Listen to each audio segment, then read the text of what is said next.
Welcome to another episode of Twilight Chapters. It's another teen edition, and today we're bringing you the first chapter of The Cruel Prince by Holly Black.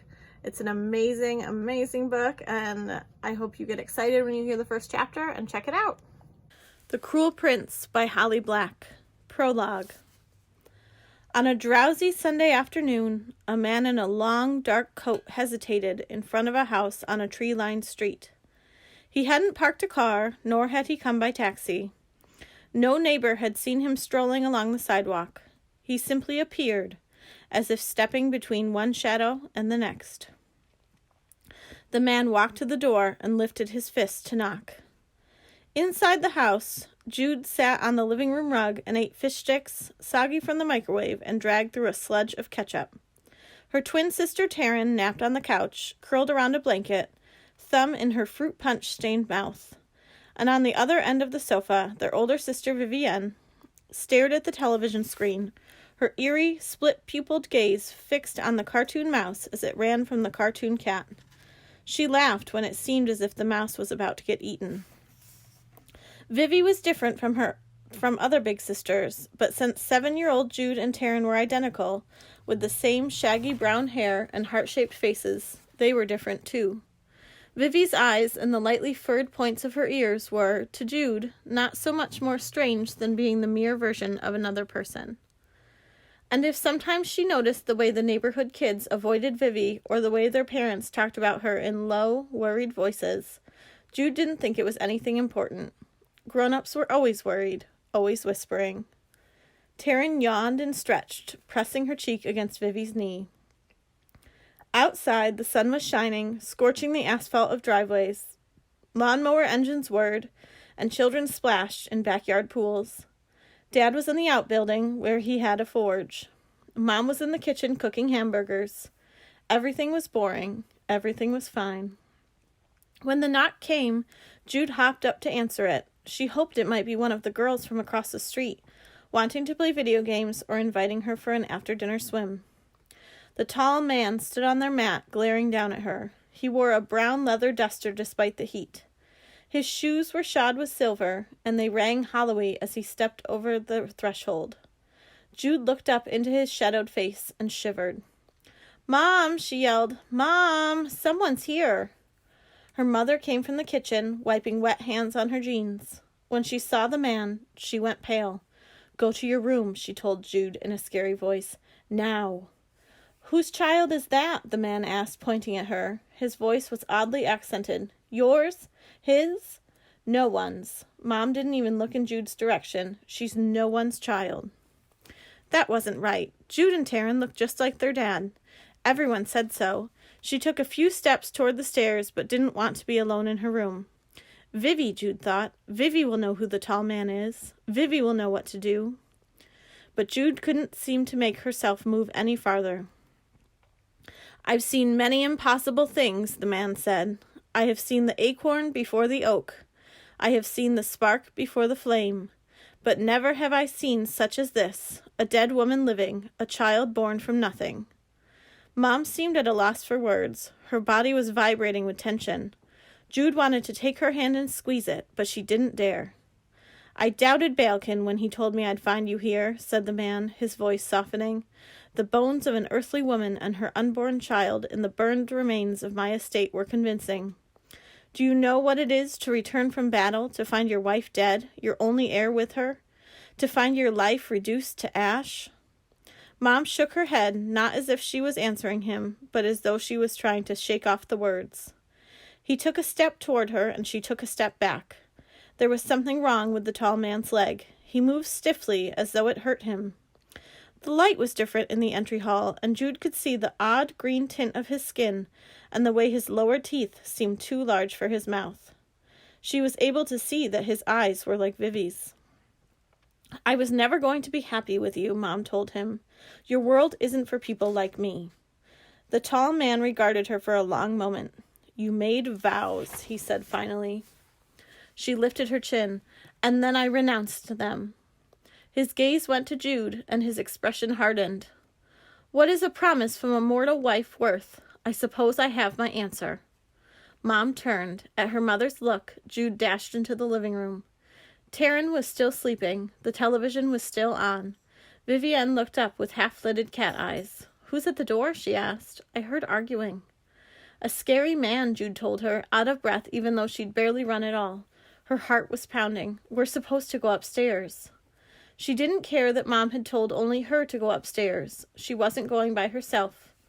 With a sigh, Vivi unfolded from the couch and shook Taryn awake. Drowsily, Jude's twin followed them into the hallway. As they started toward the carpet-covered steps, Jude saw her father come in from the back garden. He held an axe in his hand, forged to be a near replica of one he'd studied in a museum in Iceland. It wasn't weird to see Dad with an axe. He and his friends were into old weapons and would spend lots of time talking about material culture and sketching ideas for fantastical blades. What was odd was the way he held the weapon, as if he was going to... Her father swung the axe toward the tall man.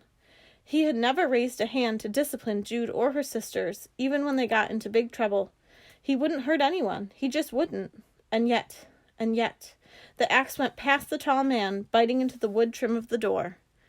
Taryn made an odd, high keening noise and slapped her palms over her mouth. The tall man drew a curved blade from beneath his leather coat, a sword like from a storybook. Dad was trying to pull the axe free from the doorframe when the man plunged the sword into Dad's stomach, pushing it upward. There was a sound like sticks snapping and an animal cry. Dad fell to the vestibule carpet, the one Mom always yelled about when they tracked mud on it, the rug that was turning red. Mom screamed. Jude screamed. Taryn and Vivi screamed. Everyone seemed to be screaming except the tall man.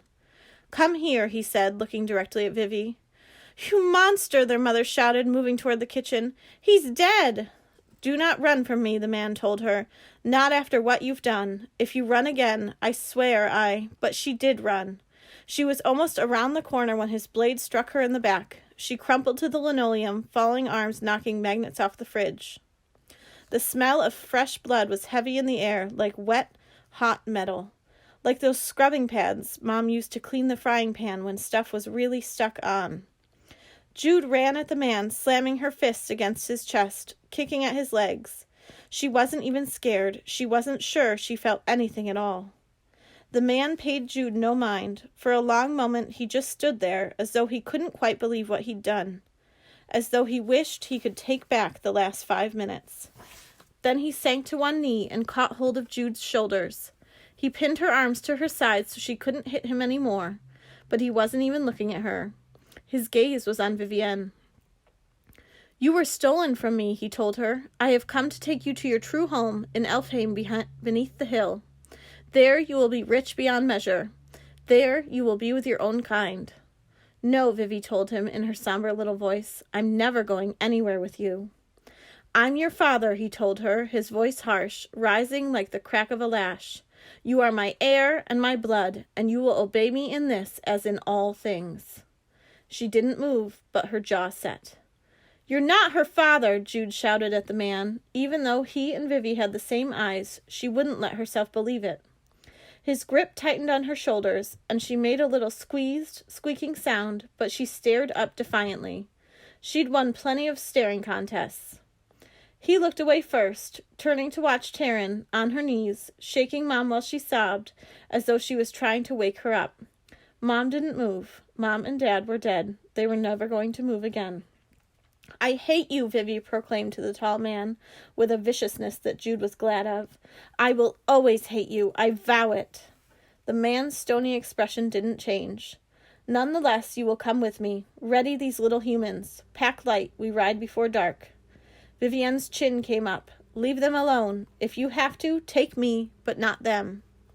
He stared at Vivi, and then he snorted. "You'd protect your sisters from me, would you?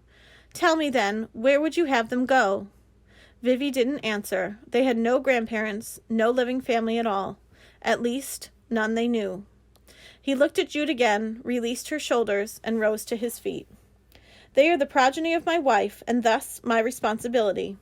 I may be cruel, a monster, and a murderer, but I do not shirk my responsibilities. Nor should you shirk yours as the eldest." Years later, when Jude told herself the story of what happened, she couldn't recall the part where they packed. Shock seemed to have erased that hour entirely. Somehow Vivi must have found bags, must have put in their favorite picture books and their most beloved toys, along with photographs and pajamas and coats and shirts. Or maybe Jude had packed for herself. She was never sure. She couldn't imagine how they'd done it, with their parents' bodies cooling downstairs. She couldn't imagine how it had felt, and as the years went by, she couldn't make herself feel it again. The horror of the murders dulled with time. Her memories of the day blurred. A black horse was nibbling the grass of the lawn when they went outside. Its eyes were big and soft. Jude wanted to throw her arms around its neck and press her wet face into its silky mane. Before she could, the tall man swung her and then Taryn across the saddle, handling them like baggage rather than children. He put Vivi up behind him. "Hold on," he said. Jude and her sisters wept the whole way to Fairyland. Chapter 1. In Fairy, there are no fish sticks, no ketchup, no television. I hope you enjoyed hearing the first chapter of The Cruel Prince by Holly Black. This book is available on our ebook catalog, so if it sounded cool, check it out. Have a great day.